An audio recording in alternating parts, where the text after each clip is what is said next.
নমস্কার বন্ধুরা, আমি আপনাদের বন্ধু ডক্টর শ্রী সুব্রত। শ্রী সুব্রত অ্যাস্ট্রোলজিক্যাল কনসালটেন্সির পক্ষ থেকে আপনাদের জানাই শুভেচ্ছা। সম্পূর্ণ বিজ্ঞান ভিত্তিক ও শাস্ত্রসম্মত জ্যোতিষ আলোচনা শুনতে ও দেখতে এবং মনস্তাত্ত্বিক পরামর্শ পেতে আমার চ্যানেলটি সাবস্ক্রাইব করুন। মাসের 7 তারিখে একটি গুরুত্বপূর্ণ ঘটনা ঘটতে চলেছে জ্যোতিষশাস্ত্রে। রাহু 7 মার্চ 2019 কর্কট রাশি থেকে মিথুন রাশিতে প্রবেশ করবে এবং এখানে 23 সেপ্টেম্বর 2020 পর্যন্ত অবস্থান করবে। অন্যদিকে কেতু মকর রাশি থেকে ধনু রাশিতে প্রবেশ করবে। রাহু এই রাশিতে পরবর্তী 1.5 বছর অর্থাৎ 18 মাস অবস্থান করবে। সুতরাং এটি একটি গুরুত্বপূর্ণ ও অর্থবহ একটা বিষয়, যা সমস্ত মানুষের জীবন এবং জীবিকার উপর তার ইতিবাচক ও নেতিবাচক দুই প্রভাব পড়বে। তো বন্ধুরা, আজ আমি আলোচনা করব যে সমস্ত রাশির ক্ষেত্রে এই রাহু ও কেতুর অশুভ প্রভাব পড়বে, তারা আধ্যাত্মিক উপায়ে কিভাবে সেখান থেকে বের হতে পারবেন। প্রথমেই আসব এই ট্রানজিটে, অর্থাৎ 7 মার্চ 2019 রাহুর এই গোচরের পরিবর্তনে কারা অশুভ ফল পাবেন আর কারাই বা শুভ ফল পাবেন।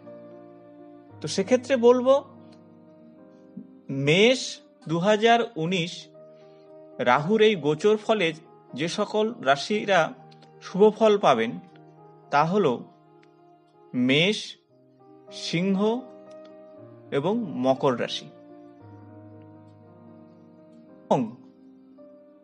বৃষ, মিথুন ও কন্যা এরা শুভ অশুভ মিশ্রিত ফল পাবেন এবং কর্কট, তুলা, বৃশ্চিক, ধনু, কুম্ভ এবং মীন এই ট্রানজিটে এরা অশুভ ফল পাবেন। তো বন্ধুরা, যে সকল জাতক জাতিকা এই রাশিতে অবস্থান করছেন তারা এই আধ্যাত্মিক উপায়ে রাহুর দশা থেকে মুক্তির পথ খুঁজবেন। হিন্দু পুরাণে রাহু ও কেতু এই দুটি ছায়া গ্রহ। আসলে রাহু ও কেতু এই দুটি অসুর, যারা এসে দেবতার সাথে অমোঘ ঔষধি বা অমৃত পান করছিলেন। অর্ধেক খাওয়ার পরে তা ধরা পড়ে এবং ভগবান বিষ্ণু তার সুদর্শন চক্র দিয়ে তাদের মুণ্ডুচ্ছেদন করেন। এই কাহিনী সবার জানা আছে।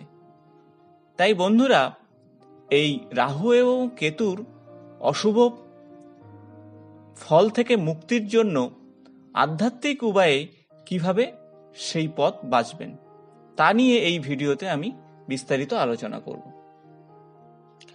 প্রথমে আসব, রাহু ও কেতুর এই ছায়াগ্রহ থেকে মুক্তি পেতে শনিবার নিরামিষ খান।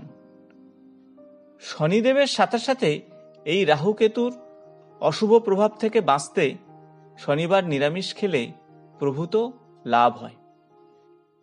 2 নম্বর বলবো, ভগবান শিবের কাছে প্রার্থনা করুন। ভগবান শিবই অধিপতি হলেন শনি, রাহু এবং কেতু নামক এই 3টি গ্রহ। তাই ভগবান শিবকে দুধ, গঙ্গাজল, ঘি এবং মধু এগুলো দিয়ে অর্চন করলে তাহলে এই রাহুর দশা থেকে মুক্তি পাবেন। তো বন্ধুরা, যদি আপনি এই রাহুর দশা থেকে মুক্তি চান তাহলে দিনে 21 বার ভগবান শিবকে ডাকুন এবং উচ্চারণ করুন, ওম নমঃ শিবায়। 3 নম্বর যেটা আসবো তা হলো রাহুর শান্তি পুজো। রাহু ও কেতুর শান্তি পুজো করলে শুভ ফল মেলে। তাই বিশেষ কিছু মন্দির রয়েছে যেখানে আপনি রাহুর শান্তি পুজো করতে পারেন। বাড়িতেও রাহুর শান্তি পুজো করতে পারেন। তো রাহুর শান্তি পুজো করলে আপনি তার আশীর্বাদ পাবেন এবং আশীর্বাদ কামনা করলে আপনার জীবন অবশ্যই সুখের হবে। কালাহান্তি মন্দিরের দর্শন করুন। অন্ধ্রপ্রদেশের প্রত্যন্ত এক শহরে এই মন্দির অবস্থান করছে। এই শ্রী কালাহান্তি মন্দির খুবই জাগ্রত। তাই যদি সময় সুযোগ পেয়ে ওঠেন তাহলে এই রাহুর এবং কেতুর প্রকোপ থেকে বাঁচতে এখানে দর্শন করলে অবশ্যই শুভ ফল মিলবে, এবং সাথে সাথেই পুরানো শিবলিঙ্গের দর্শনও এখানে পেয়ে যাবেন। এবং শেষ যে পন্থার কথা বলবো তা হলো, যদি আপনি গরিব মানুষকে নারকেল, কলা, অন্যান্য খাদ্য সামগ্রী দান করেন তাহলে রাহুর দশা থেকে আপনি মুক্তি পাবেন। আপনি যদি নির্মল হৃদয়ে গরিব মানুষের সেবা করেন জীবনে ভালো ফল পাওয়ার জন্য, কিন্তু মনে রাখতে হবে দানের উদ্দেশ্য যেন প্রেম ও দয়া হয়, তাহলেই আপনি এই রাহুর গোচর ফল থেকে অবশ্যই মুক্তি পাবেন। তো বন্ধুরা, শুনলেন এই রাহুর গোচর ফলে যে 6টি রাশি অশুভ ফল পাবে তারা কিভাবে এখান থেকে মুক্তি পাবে। বন্ধুরা, যদি ভিডিওটি ভালো লেগে থাকে তাহলে বন্ধুদের সঙ্গে শেয়ার, লাইক ও কমেন্টস করতে ভুলবেন না।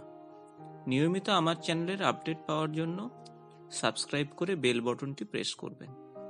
আজ এই পর্যন্ত, নমস্কার।